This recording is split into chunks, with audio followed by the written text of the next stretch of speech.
Hey everybody, welcome back to my channel. In today's video, I'm going to be sharing a very quick and easy recipe for some white fudge. Now this is also known as powder milk fudge or milk powder fudge, and basically it's almost like a barfi except it has a harder texture. It's a little more flaky and melts in your mouth, and all it is milk powder, some sugar, and some spices. It's very quick, very easy to put together, and I hope you all give this one a try. I want to give a big shout out and a big thank you to Kavita over at Lotus Bazaar for sponsoring this recipe today. She sponsored this awesome outfit, this sherwani right here. And if you're interested for guys, women's, kids outfits, accessories, for weddings, for pujas, for big or small events, she's got everything for you under one roof. So make sure you check her out, let her know that Matthew's Guyanese Cooking sent you, and check out all of the stuff that she has to offer. So the first thing that we're going to do is add in some granulated sugar into the bottom of a heavy bottom pan. So right on top of that sugar, we're going to be going in with some water. Again, all of the ingredients and the full list of measurements are going to be listed in the description box right below the video. So just go ahead and click down there and everything will be listed. I'm just going to go ahead and stir this mixture every so often and keep it on a medium-high heat until it comes to a rolling boil and until we get a one-string consistency. I'll show you all what that looks like. Depending on the size of the pan that you're using and the heat that you have the sugar syrup on, the cooking time may vary. Mine usually takes about 10 minutes of cooking. As you all can see, once it starts to get sticky, I just let it cool on the spoon a little bit, and then I feel it in between two of my fingers and see if it's pulling a string. This one is almost there. It needs a couple more minutes. Now, as you can see, a couple more minutes has passed and now we are pulling one string. You want to make sure that you do not overcook this mixture, because if you do, you're going to have to work very fast and you run the risk of it over crystallizing on you too quick. And at this point, we're going to go ahead and spice it up. I'm going to be going in with some freshly ground cardamom, just so this way we get that warm Indian spice that we usually have in a lot of these sweets. And I'm going to go in with some freshly grated ginger. I'm flavoring this here almost like a barfi, and this right here really is a shortcut recipe for a barfi minus a couple of the traditional steps. If you wanted to add in anything else, you definitely could, or you can also make it plain. Once those spices are mixed in, you're going to lower the heat to the lowest setting and you're going to start to mix in your milk powder a little bit at a time.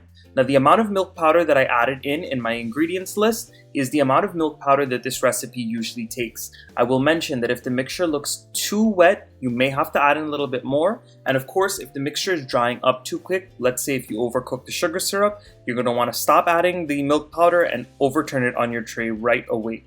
And this is what the mixture should look like after you finish getting all of that milk powder worked in. It should be very sticky, very tacky, and it looks like it's runny in texture, but it's actually going to set up very well. Remember, if it's too crumbly at this stage, you probably have overcooked it, so you want to be careful with the heat. At this point, I have a baking tray that I've lined with some parchment paper, and I'm going to go ahead and add in all of that milk powder fudge mixture right on top. Now, if you wanted to go ahead and grease the tray, you can do that instead. I prefer the parchment paper just because it's much easier to remove when it's done hardening up. So all I like to do now is take a nice silicone spatula and keep on smoothing this mixture out until it's smooth on the top.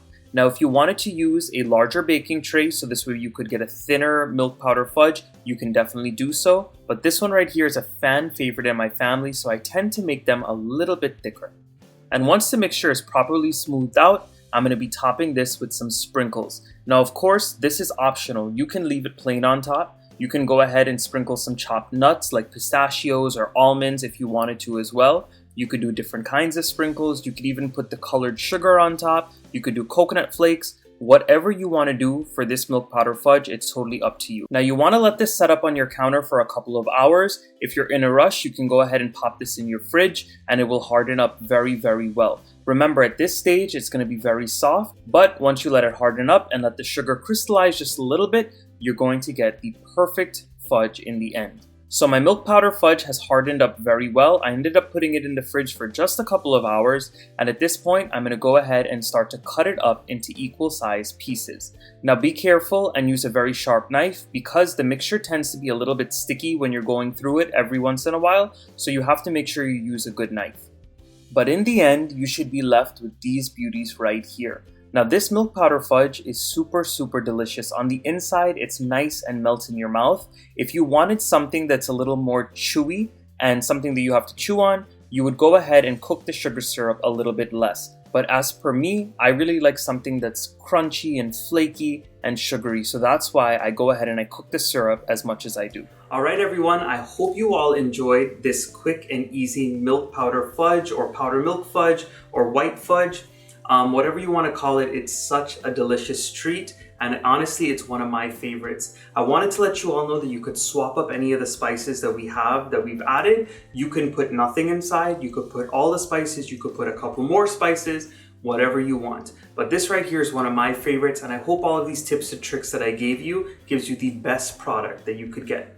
And of course, I can't end this video without giving a big thank you to Kavita over at Lotus Bazaar for her awesome outfits. Once again, she's done a lot of these videos with me on my channel before, and she's always sending amazing outfits for me to share with you all. Once again, if you're interested in outfits for men, women, kids, accessories, for big or small events, make sure you check out Kavita and let her know that Matthew's Guyanese Cooking sent you. I'm going to leave her address and her phone number right here on the screen, and in the description box right below the video. When you click on the drop-down menu, everything will appear there too for your convenience. So once again, I hope you all enjoyed the recipe today. If you did enjoy the recipe, please don't forget to give the video a nice big thumbs up. Subscribe to my channel if you're not subscribed yet. Make sure besides clicking that red subscribe button, you're also clicking the bell notification icon, and you'll be notified every time I post my recipes. And of course, drop those comments down below. Let me know what you thought, and let me know if you check out Kavita or if you've made this milk powder fudge. And I'll see you all again in my next video. Bye, everyone.